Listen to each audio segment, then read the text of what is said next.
While watching his ex-girlfriend sleep, masked men broke in, knocked him out, and dragged him away. Reggie broke free from his restraints in the corner, but as he tried to escape, one masked man tackled him. He fell down the stairs, hit the wall, and died. He then woke up in bed again. Time reset to 6:16. Thinking it was a nightmare, the masked men broke in again, and the same events happened. This time, when he passed the corner, he hesitated. The robbers dragged him to a warehouse, tied him to a chair, and in the room was the corpse of a masked man. Hannah was also forced over, but the robbers weren't in a hurry. They wanted to eat first, since they hadn't eaten in 2 days. After the robbers left, the man tried to use scissors to free himself, but they fell. Reggie had to tip the chair to reach them, but Hannah worried the noise might get them killed. Soon, Reggie untied the ropes. He saw the corpse was a mercenary who had chased him before. Hannah tried to touch the machine, but he stopped her just in time, as it carried a 20,000-volt charge. The body had been electrocuted by it. Reggie guessed they were sent by the company to take back the machine, since he invented the tower while working there. Later, the company accused him of stealing the machine. He told Hannah to lock the blast-proof door and stay in the room, planning to face the robbers. But Hannah followed him out. The broadcast discussed the global resource shortage, how the company had taken over the world to save humanity, but now faced a rebellion from the resistance. Reggie used a diversion to split up the robbers and managed to take one out, but died with the leader, who called himself Dad. Then, he woke up in bed. He tried to warn Hannah, but it was too late. They were captured. He predicted what the robbers would say, proving it was real. After breaking free, he checked the machine's log and discovered it was him. The time loop continued. While the robbers searched for food, the two escaped into the basement. He found gas masks and a gas grenade, telling Hannah to wait until he turned on the ventilation before throwing the grenade into the duct. But to turn on the ventilation, he had to go through the kitchen. He ran, flipped the switch, but the robbers still chased him. He hid in a room and braced the door, waiting for the gas to work. When he saw air flowing out, Reggie stepped out, but didn't see the robbers. Only in the storage room did he realize Hannah had been captured, and he hadn't released the gas. The grenade was with the robbers. This time, they didn't waste any more time. They forced him to hand over all the money, and he still tried to comfort Hannah, saying it was okay. After counting the cash, the robbers realized they'd made a huge score. With the money, the leader wanted to kill them to cover their tracks, but Hannah stopped him. Shockingly, the leader called her mom. It turned out Hannah had already sided with the rebel leader, her new boyfriend. This whole plan was set up to raise funds for the rebels. After Hannah left, Reggie was shot dead by the bald guy, and she woke up in bed again. Time rewound to 6:16. Reggie tried to block the door to stop the robbers, but he was still caught and everything repeated. This time, he caught the scissors. Reggie asked what happened to Hannah after he was taken by the company. He tried to bluff, but Reggie didn't help him. After Reggie stole the company's money in the red machine, Hannah was implicated and sent to a refugee camp, where she stayed until rebels rescued her 6 months later. Hearing this, Reggie still let him go, and they went back to the basement. While Hannah got her bag, he attacked her by surprise.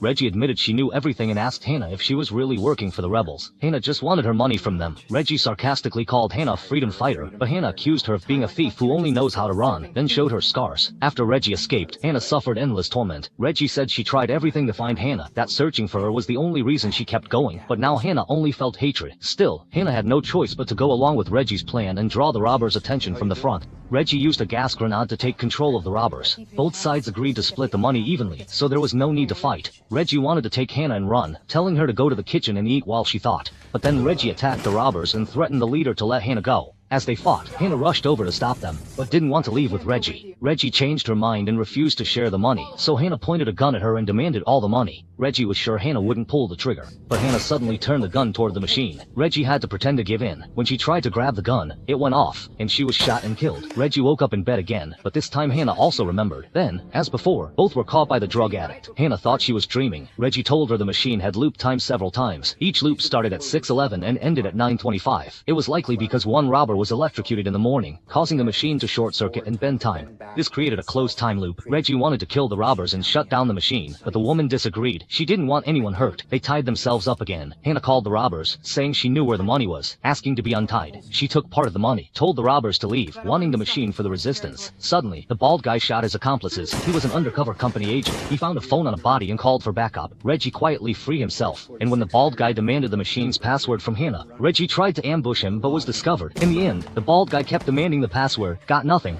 The bald guy killed him on the spot, and the two woke up in bed again. This time, they learned the bald guy's true identity and decided to keep pretending, but Hannah's plan to steal the machine made Reggie lose trust in her, though they had to work together first to take down the bald robber and his crew. While enjoying the last apple in the world, they suddenly heard Hannah scream. When they got to the warehouse, they found Reggie was missing. While the bald guy went out to look for someone, Hannah revealed her identity to the gang leader, but the robber who went out with the bald guy to catch people was killed by him. Kind Reggie even helped bandage his wounds. Just as the two planned to kill the bald guy, he came back and Hannah couldn't help but expose him. The bald guy shot the gang leader dead, tried to make him reveal Reggie's secret, but was ambushed by Reggie and knocked out with electricity. The two finished their plan and were about to shut the machine. Hannah saw the gang leader was alive and told Reggie to get the first aid kit, but she was shot. The robber returned, saw this, and shot her. The two entered a new loop, but this time the robbers didn't break in. At the warehouse, they found the gang leader and his companion dead. The bald guy now also remembers the time loops. The machine's effect on memories is fading, and they must stop him from calling reinforcements. Hannah tries to persuade him to take the machine and join the resistance. If they can restart time, they might win. But Reggie doesn't want the machine in anyone's hands. He tells Hannah if he's captured, she should enter the password and activate the self-destruct. Then he takes a gas grenade to find the bald guy. When he finds him, it's someone else under the mask, and suddenly the corpses in the warehouse move. By the time he returns, Hannah has already been taken. He had no choice but to hand over the gas grenade. The bald guy called reinforcements and turned off the machine to avoid electrocution. Reggie used the high-voltage electricity to take him down, and both woke up. This time, no one broke in. The bald guy stopped someone else from electrocution, shot the boss and his partner. They planned to shut down the machine first, then capture the two, but Reggie locked them in the warehouse. He turned on ventilation, released gas. By the time the bald guy smelled it, he realized the door was locked from outside. Before dying, the bald man adjusted the bodies, then stabbed his partner.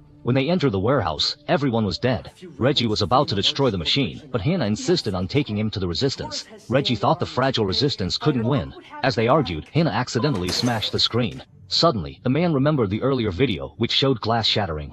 Neither of them remembered that scene. The Yuan forces were about to arrive, so Hannah packed up but noticed something in the leader's mouth. She pulled out a slip of paper with the machine's password. Returning, she was accidentally electrocuted and died. Reggie gave up shutting down the machine and entered the loop again. When the robbers burst in, Hannah stopped them. They explained the bald guy's identity. The gang leader started to remember. Both sides worked together to take down the bald guy, but fell into his trap. The bald guy used Hannah as leverage to force Reggie to reveal the machine's password. Reggie had no choice but to give in, but even after shutting it down, the machine kept running. Reggie said there was a manual switch, but after he turned it off, the room was plunged into darkness. After gunfire, both escaped and left the house. Outside, they discovered a petrified boundary. The time loop from the machine only worked in a small area, and the outside world was already in ruins. Reggie wanted Hannah to leave alone for the safe house. He planned to go back and destroy the machine, but Hannah insisted they stick together, live or die. When they returned and tried to attack from behind, they were overpowered by the bald guy's accomplice. Hannah doused him in kerosene and set him on fire. At that moment, the bald guy restarted the machine to bring him back. After returning to the warehouse, they fought the injured bald guy. The glass cracked again, and the bald guy was finally taken out, but company reinforcements had arrived. Reggie downloaded all the data and decided to take the machine and join the resistance with Hannah. He discovered the machine had interruptions. Each sequence had 9 loops, and thousands were stored in the computer.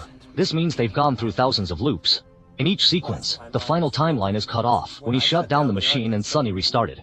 Each reboot wipes their memories. The footage they saw earlier, where they had no memories, actually came from the previous sequence. They were likely leaving a message. They were interrupted by reinforcements halfway through, so Reggie activated the machine's self-destruct. As the countdown was about to finish, he changed his mind and tried to send a message to himself in the next loop. While recording, he was interrupted by the company's backup forces, like in the previous sequence. They entered the loop again, but this time Hannah woke up first.